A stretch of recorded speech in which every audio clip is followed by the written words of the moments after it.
Hello, my sweet and sensitive one, and welcome to the Her Temple podcast, a space for supporting sensitive, intuitive, empathic women who want to alchemize residual trauma and blockages from the past into soul power so that you can share more of your intuitive magic with the world, own your sensual and sexual power, liberate your divine feminine body and voice from bondages of intergenerational and patriarchal trauma, and create a legacy of sovereignty for all future generations of women to come.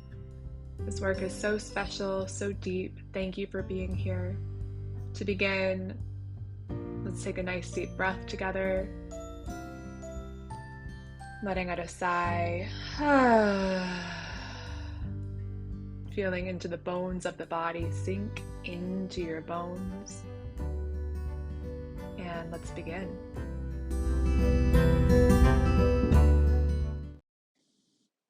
Welcome. Today we're going to dive into a conversation and a deeper understanding and simplifying and myth busting the vagus nerve, which you may have heard of before because it's this new buzzword nowadays, really associated with nervous system healing, with de-escalating stress, with recovering from trauma.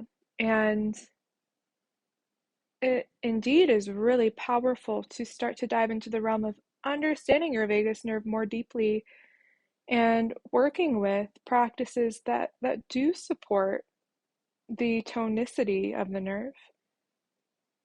And this is huge for the first foundation of healing, which we covered the 4 pillars, the 4 steps in the spiral of healing in our first episode here. So if you haven't listened to that yet, highly recommend it. I'll give you a good idea of these 4 different phases that are a part of the trauma integration process known as somatic yoga therapy, which I practice and I teach.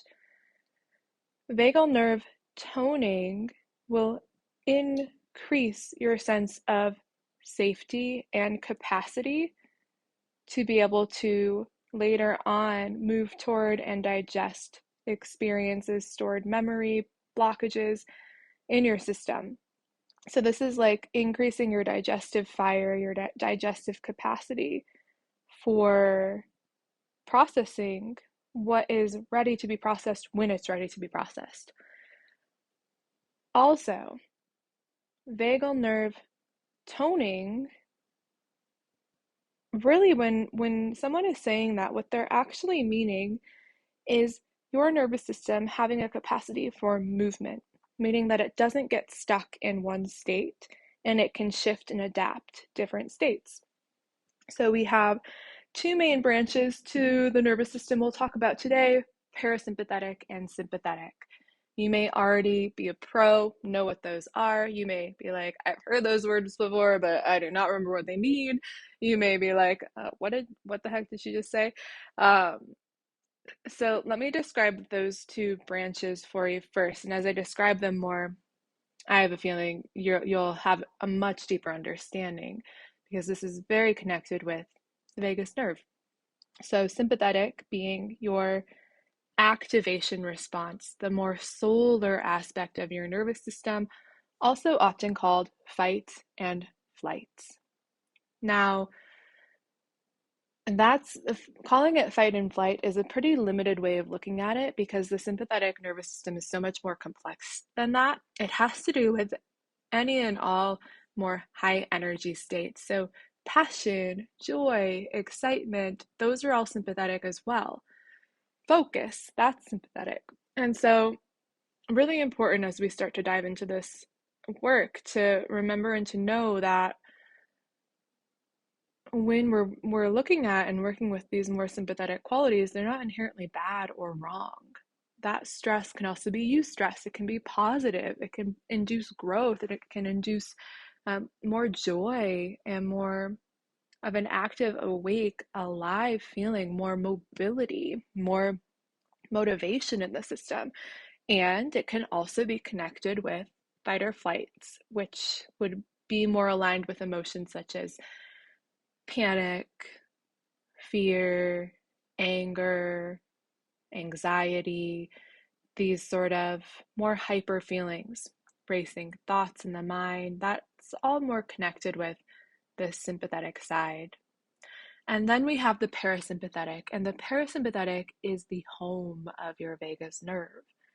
And there are two different branches or sides to the vagus nerve here called the dorsal and the ventral vagal. Now, the dorsal is connected with the freeze response, with shutting down, with feeling collapsed, with being numb or dissociated, feeling hopeless, helpless, trapped. The freeze response often comes up in the system when the level of sympathetic arousal is so high. There's so much energy in fight or flight, and it's matched with a feeling, a belief, a perception that I can't do this. I can't survive this. That I can't activates the freeze response. So we go from super high sympathetic to all of a sudden dorsal vagal freeziness. So this is important to know because underneath all of that freeze, underneath that depression, the numbness, the shutdown, there's often a whole lot of sympathetic energy waiting to be released that's kind of trapped under the surface. Now, we also have the ventral vagal, which is also known as, in this line of work, social engagement. But we can think of this more as your rest and digest. This is your nervous system's lunar side, connected with curiosity, mindfulness, openness, groundedness. All of these feelings can be connected with more of the social engagement response. But as I mentioned, with sympathetic, there's positives and there's negatives for each. And I don't even really necessarily like speaking in terms of positives and negatives, but there's pros and cons. There's ways that it feels good, ways that it feels not so good. And so the social engagement system can also be connected with, sometimes we people please in order to adapt for under different stressful environments. Sometimes we fawn or experience imposter syndrome. These sort of things can be connected more with a vagal response. So this is one myth to start to bust in your own perception of the vagus nerve, being that, oh, if I'm in my vagus in more of my vagus nerve activation, that's always good. And if I'm in my sympathetic fight or flight, that's always bad. Really, it's so much more nuanced than that. Another myth that we can build upon this is that you can just biohack your vagus nerve. You can do vagal nerve toning practices and exercises, and that will just automatically heal your trauma and balance your nervous system, and you'll be good to go. That's limited as well. So these vagal nerve toning practices can be really, really beneficial for increasing safety, mobility in your nervous system, which we'll talk more about in a moment, as well as an ability to come back to a baseline of feeling relaxed when you've been really stressed. And that all is really, really true, really real, really true. And it's a lot more complex than that because every single body is so unique in what that body needs. And if we're only doing this like prescriptive approach of I'm going to do these 5 vagal toning exercises and my nervous system will be brought back into perfect balance, we're missing the opportunity and the possibility to make deeper contact with actually supporting a somatic release, with actually supporting a deeper integration. We're kind of staying up in the realm of fixing things, of attending to things, of trying to restore balance from more of the top down, even with some of these vagal practices that are more bottom up. When we're applying it like, I'm going to do this step A, B, C, D to balance my nervous system, there's a lack of attunement to your intuitive capacity to heal, which exists only by connecting more deeply to your body and having the capacity to go toward things that might feel a little bit edgy or a little bit uncomfortable, to more deeply understand them and release the energy that's been trapped there. So I say that so that you understand that vagal nerve toning is not the end all be all for nervous system work. It's helpful. It helps you create capacity. It helps you feel more nourished and resourced. And it also helps create more mobility in the nervous system, which is really what I think is the most special and important thing that we can create for ourselves, because a huge pillar of trauma is that quality of being stuck on for a really, really, really long time, being stuck in anxiety and hypervigilance and anger and panic, and being kind of like your nervous system is just trapped in that state, or being stuck off and feeling numb and depressed and can't get out of bed and those sort of feelings. And so what we want to gradually begin to teach the nervous system to do is to be able to move through these different states without getting stuck. And vagal nerve toning practices can be really helpful for creating more movement there. But as I mentioned earlier, really these are connected with just the first two stages of the healing spiral, with rescue and with replenish, because that's really what vagal nerve toning practices are focused on.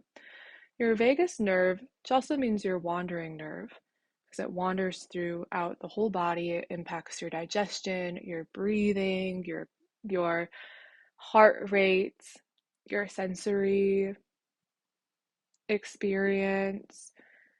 So much is impacted by your vagus nerve, and it's also really complex. And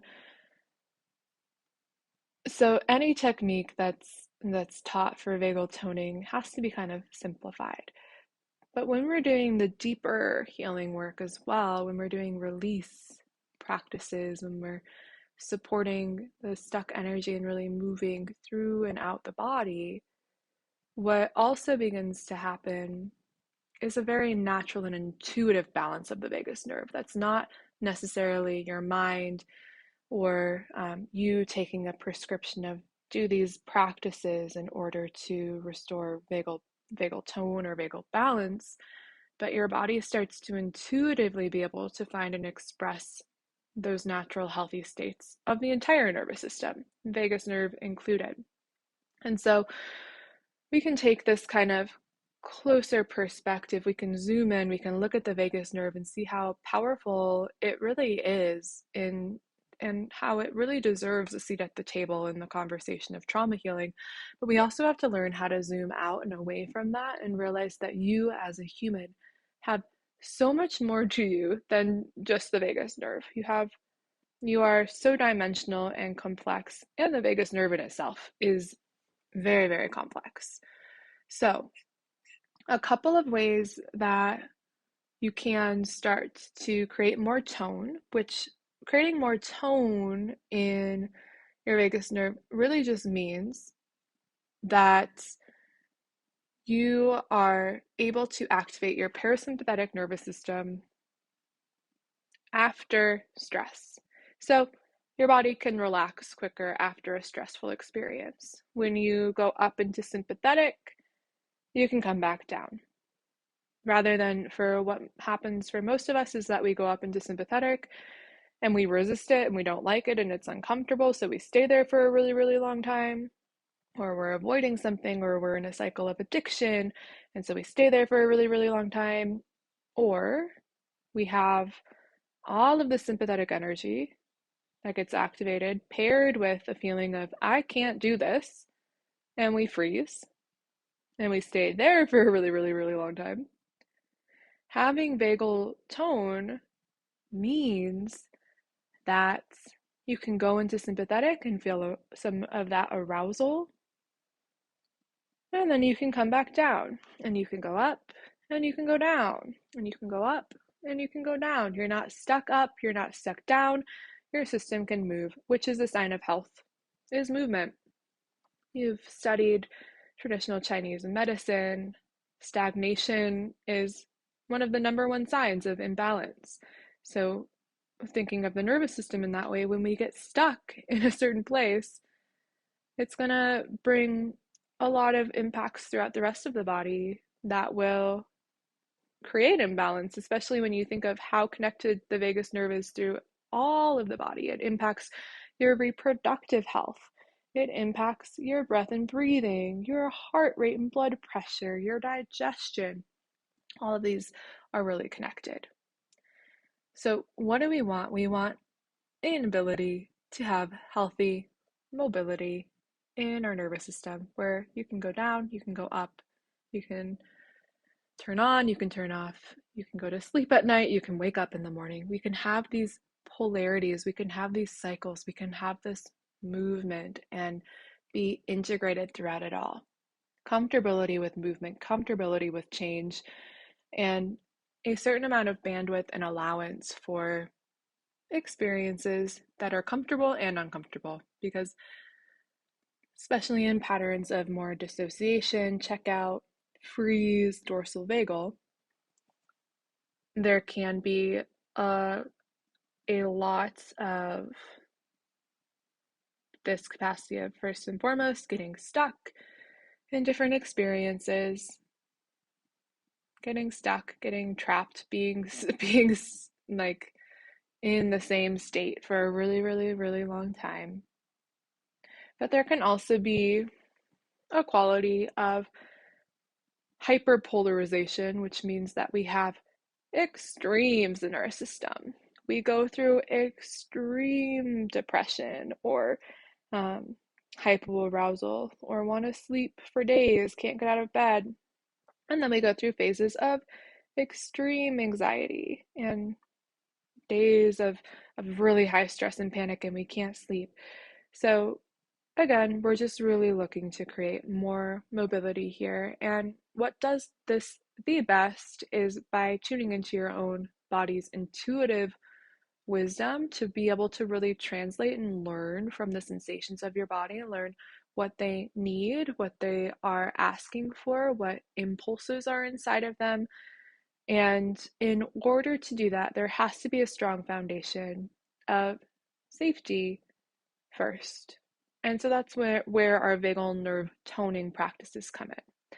So again, they're not a be all end all, but they are powerful tools and resources to create more bandwidth to then support you in unlocking your intuitive wisdom to bring natural balance to your nervous system, where you don't necessarily have to rely on this out to in prescriptive method anymore, where you get to really turn to the wisdom of your own body and look for and speak to and allow for all of the intuitive ways your body and your energy field is already trying to guide you toward more health. So let's talk now about some practices that can be helpful in increasing more safety and more tonicity in relationship to the vagus nerve. Now, before we dive into this, you have to kind of have a bit of an understanding of where the vagus nerve is. So when we're looking at this nerve, and you can even pull up an image of this on your computer if you just go to Google Images and look up vagus nerve, you can see that it's quite huge, first off, but that the ventral vagal social engagement is up near the head and face, And then the dorsal vagal is down in the pelvis, that freeziness. And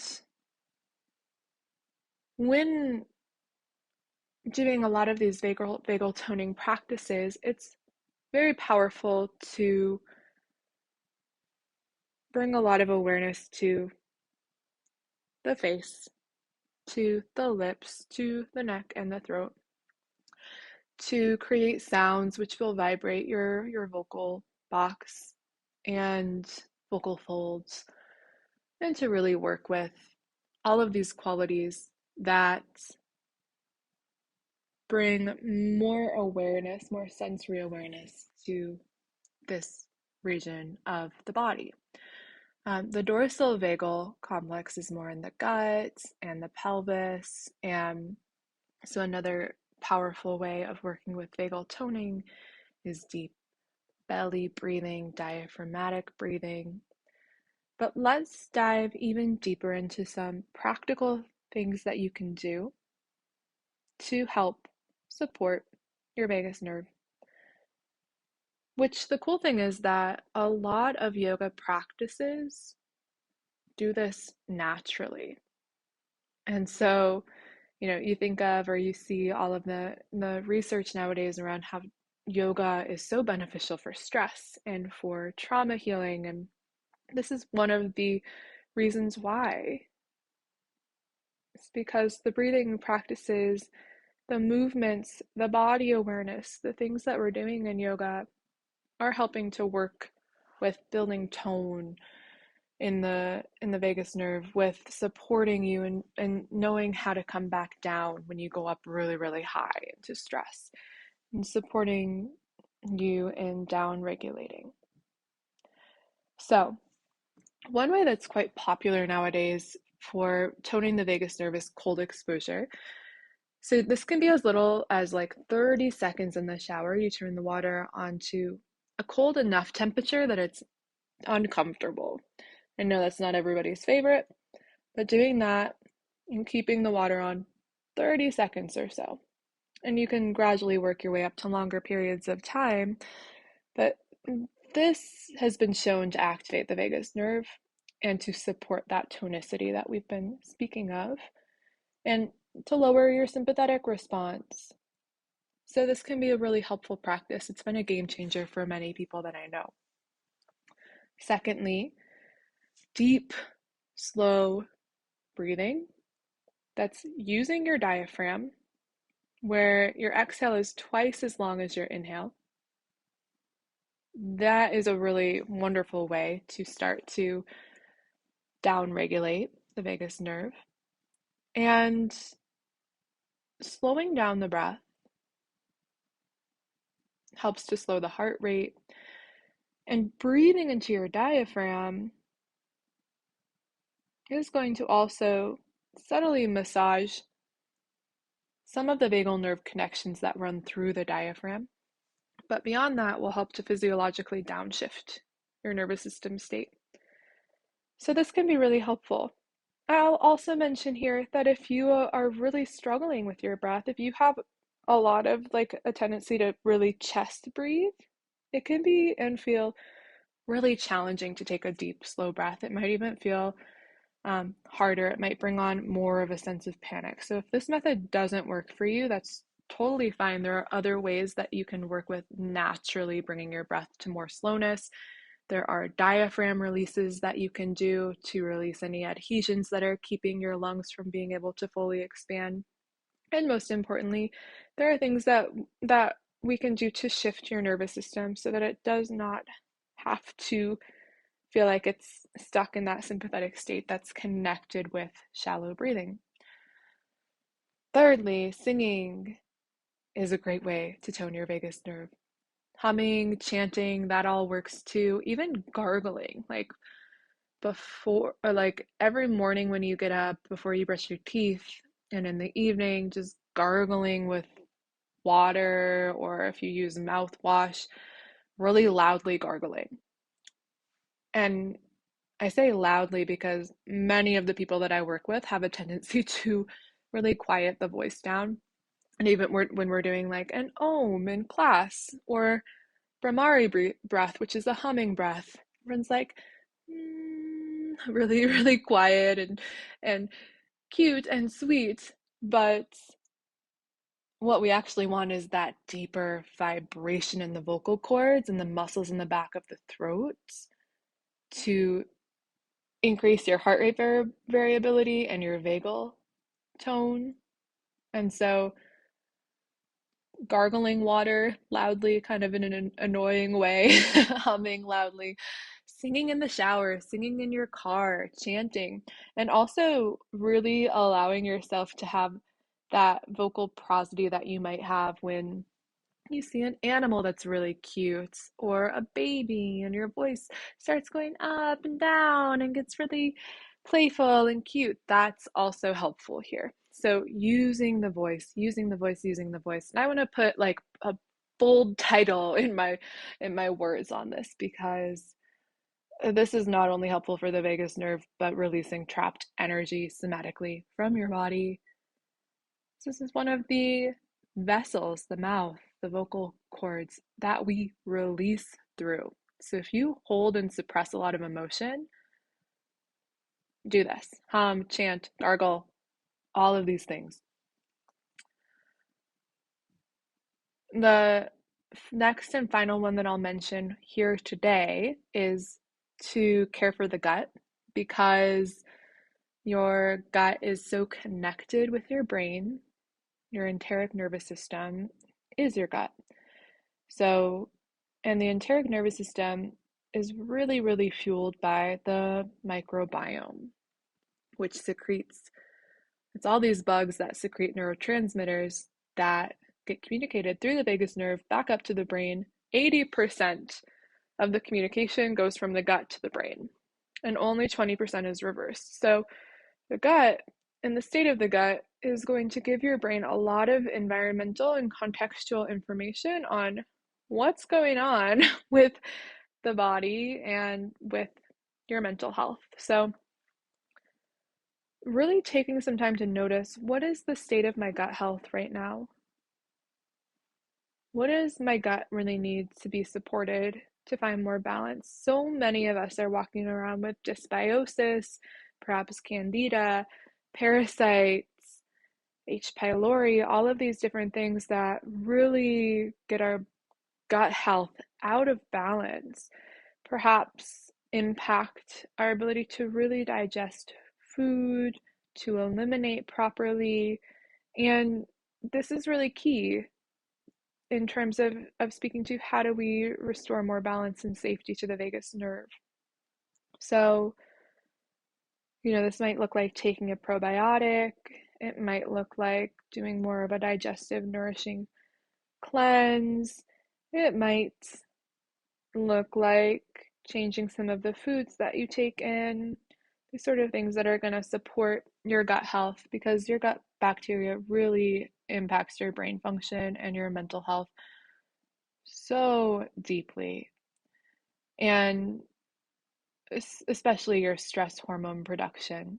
So, there have been a lot of studies that have shown the benefits of probiotics for reducing stress hormones, reducing depression and anxiety. And this is deeply connected because the communication pathway from brain to gut is the vagus nerve. So there are many other things that you can do. And in fact, I'm creating a whole series of practices that are specifically helpful for supporting the vagus nerve and coming back into balance. So I'll link those practices or where you can access those to the show notes as soon as they come out. And there are also a lot of resources that you can just find online for practices that will support. But if you take anything away from this episode this week, it's that vagal nerve toning is not as simple as it sounds, can be enormously helpful, yet is just one piece of the puzzle in healing. And it can be a really important piece.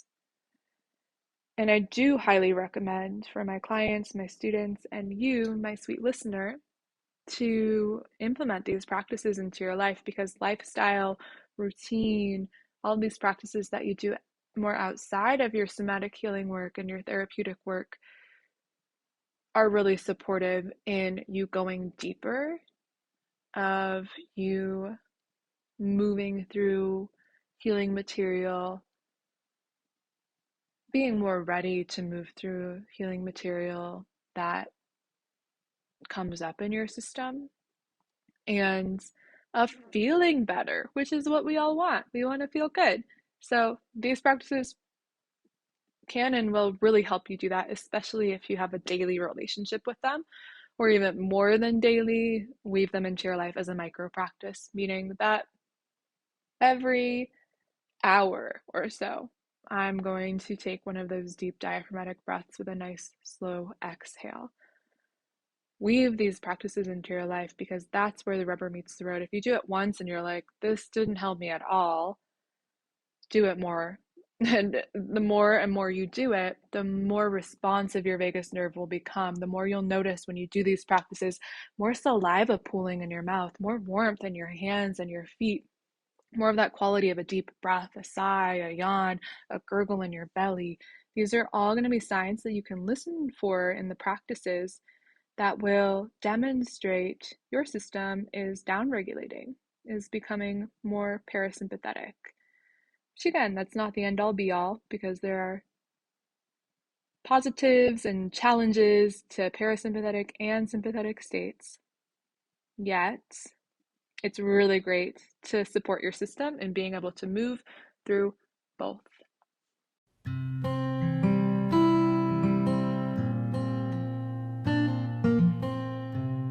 Thank you so much for listening to this episode of the Her Temple podcast. I truly appreciate you. If you feel called, I invite you to leave a 5-star review wherever you listen to your podcast, to spread the love, and to share this episode with someone who you know would benefit from the wisdom, from the practices, from the advice.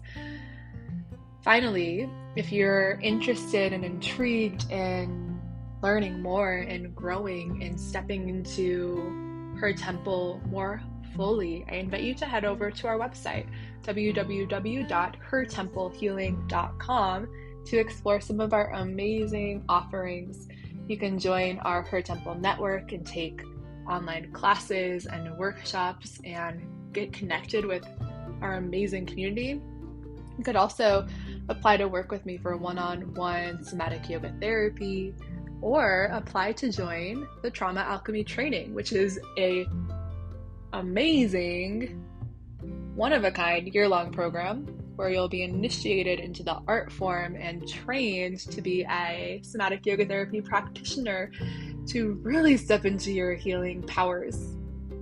So powerful. Thank you so much again, and I will catch you next time.